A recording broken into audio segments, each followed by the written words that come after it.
ನೀವಾಗ್ಲೇ ಅಜಿತ್ ಪವಾರ್ ಅವರು ಯಾವ ಕಡೆ ಹೋಗ್ತಾರೆ ಏನು ಅನ್ನುವಂಥದ್ದನ್ನ ರಿಸಲ್ಟ್ ಆದಂತ ನಂತರದಲ್ಲೂ ಬಹಳ ಅದ್ರ ಬಗ್ಗೆ ಲೆಕ್ಕಾಚಾರ ಇದೆ. ಮಲ್ತೇಶ್, ನೀವು ಆಗ್ಲೇ ಬಹಳ ಒಂದು ಸ್ವಾರಸ್ಯಕರವಾದ ಒಂದು ಸಂಗತಿ ಹೇಳಿದ್ರಿ. ಏನು ಅಂದ್ರೆ ಕಳೆದ ಬಾರಿ ಎಷ್ಟು ಗೆದ್ರು, ಈ ಬಾರಿ ಎಷ್ಟು ಗೆದ್ದು ಸೀನ್ ಕಟ್ಟಾಯ್ತು ಅಂತಂದ್ರೆ ಅಂತಂದೇ ಬಳಸಿರೋದನ್ನ.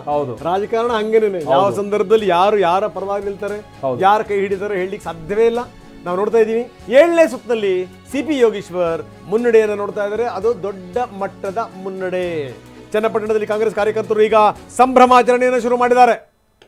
ಸಂಭ್ರಮಾಚರಣೆ ನಾವು ತೋರಿಸ್ತಾ ಇದ್ದೀವಿ. ಚನ್ನಪಟ್ಟಣದ ದೃಶ್ಯಾವಳಿಗಳನ್ನು ನಾವು ನಿಮಗೆ ತೋರಿಸ್ತಾ ಇದ್ದೀವಿ. ಕಾಂಗ್ರೆಸ್ನಲ್ಲಿ ಕಾರ್ಯಕರ್ತರು ಈಗ ಸಂಭ್ರಮಾಚರಣೆಯಲ್ಲಿ ನಿರತರಾಗಿದ್ದಾರೆ. ಇಲ್ಲಿ ಏನಾದರೂ ಸಿಪಿ ಯೋಗೀಶ್ವರ್ ಸೋತರೆ ಮುಂದೆ ಅವರ ರಾಜಕೀಯ ಭವಿಷ್ಯ ಮಂಕಾಗುವಂಥ ಎಲ್ಲ ಸಾಧ್ಯತೆಗಳು ಕೂಡ ಇದೆ. ಸಾಮಾನ್ಯ ಸಂಗತಿ ಅಲ್ಲ.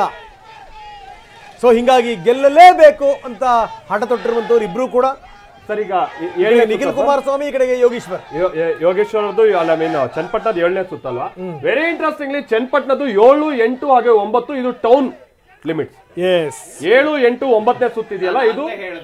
ನಾನು ಆಗ್ಲೇ ಹೇಳ್ದೆ, ನೀವ್ ಯಾವಾಗ್ಲೂ ಹೇಳ್ಬೇಡ್ರಿ, ಅವ್ರ ಮಾತು ಸ್ವಲ್ಪ ಕೇಳಿ ಒಂಚೂರು. ನಾನು ಆಗ್ಲೇ ಹೇಳ್ದೆ, ಅವರು ಚನ್ನಪಟ್ಟಣ ಸಿಟಿಗೆ ಬಂದಿರ್ತಾರೆ, ಅಲ್ಲಿ ಕಾಂಗ್ರೆಸ್ನ ಮತ ಬ್ಯಾಂಕ್ ಇದೆ, ಹಾಗಾಗಿ ಸ್ವಲ್ಪ ಲೀಡ್ ಬರುತ್ತೆ. ಚನ್ನಪಟ್ಟಣದಲ್ಲಿ ಒಂದ್ ಕಡೆಗೆ ಕಾಂಗ್ರೆಸ್ ಸಂಭ್ರಮ, ಇನ್ನೊಂದ್ ಕಡೆಗೆ ಜೆಡಿಎಸ್ ಸಂಭ್ರಮ ನಡೀತಾ ಇದೆ.